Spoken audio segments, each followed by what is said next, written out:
I'm now very happy to introduce Russell Curtis from RCKa, who's going to be picking up on the issue that John raised of actually how straightforward is public sector procurement and what are the solutions. Russell's founding director of RCKa, a London-based architectural practice that specialises in innovative residential, community and commercial projects. The practice has twice been a finalist for Young Architect of the Year. He's also a founding member of Project Compass, a not-for-profit research organisation that campaigns for better procurement of public buildings, a trustee of the Architecture Foundation, a member of the LLDC Quality Review Panel, Croydon's Place Review Panel, and then in his spare time, a mayor's design advocate as well. In 2017, Russell jointly founded Common Home, which is a community interest company which aims to deliver affordable homes for outright sale to Londoners. Russell, over to you. Is that my 5 minutes? I'm interested in procurement. It's a really dry topic, but it's really important. The fundamental foundations for every public project. So that previous scheme was the Old Street roundabout competition. So it's a huge number of entries for a £1 million project. Yet this, round the corner from my house, a fantastic project, swimming pool, leisure centre. No shortlisting process, no public procurement, went straight to capita.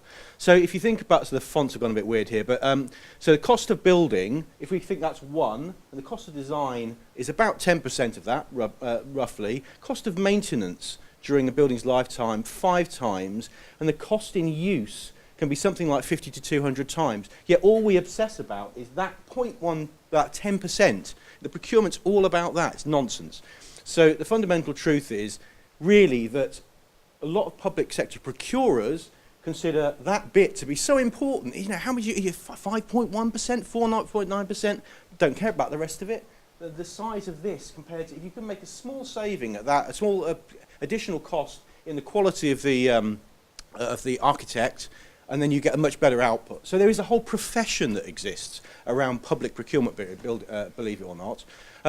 So there's a little quote from the SIP's website here. Just read this bit here. If I could. Carillion, they celebrate the fact that they're working with Arup and Skanska and Carillion there. Just gives you a sort of an indication of the kind of organisation that this is. So in the public sector, we talked about this previously, OJU process, we put more through OJU than any other country in Europe, and more than the combined total of 24 other nations. I mean, it's nonsense. Is this slide going to move? Might need a push. No, there we go. So it's, but despite that, UK procurement is 20% more expensive than comparable other countries in Europe. So we are a bit less expensive than Iceland and Norway, but then all the normal countries that you compare to us are further down the list. So. But it's also slow, so we're not achieving any kind of useful metrics here. So it's one of the slowest in Europe. We are down here, so this has gone all over the place, this one, but anyway. I think Malta or something is a bit slower than us, but other than that, it's woeful.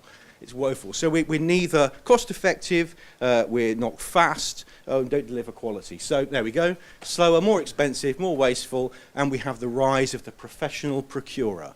We have a whole industry around procurement, which clearly only they would think is a good thing. So I think my timings are a bit off, as you can probably tell. But a couple of things just to discuss. OJU is not your enemy. There's a big sort of thing about, OJU process, it takes forever. Public clients are terrified of it. What if we do something wrong? OJU in this country is encapsulated within the Public Contract Regulations 2015.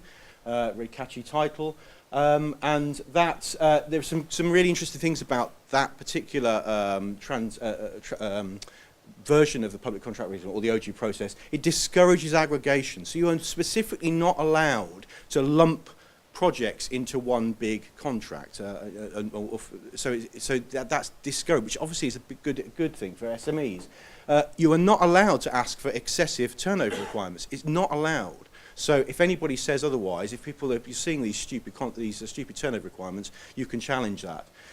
It does allow for very innovative and less wasteful forms of procurement. Typically in this country, you tend to ignore all of that. And it does make provision for design contests. So I'm going to talk a little bit about that now. So design contests, anonymous judging, they must be anonymous. This is a procurement process specifically designed for architects. The jury must comprise 1/3 architects in this case, and there cannot be any discriminatory exclusion. So design contests in Europe. France, this is 2017, France 867, outlier. Germany 216, Italy 49, and in the UK, I think it's coming up any second now. 2, there we go.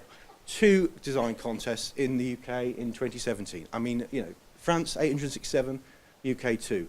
Even Liechtenstein managed 3. You know, so what are we doing? Why is this fundamental problem in this country? Why can't we do design contests properly? So Helsinki Guggenheim. I'm going to talk about competitions now. This was an OJEU compliant competition. Open 2-stage OJEU, 130 million euro project, 1,715 entries. We reckon the total cost of practices was somewhere in the region of, it's a conservative estimate, 15 to 20 million euros. It's more likely to be somewhere in the region of 30 or 40. Surely there's another way. And you're probably going to be able to tell that I shoehorned in a slide on collaboration here. But the OJEU does allow for a collaborative approach. And I sense there's a change in culture coming. So big is no longer considered to be safe.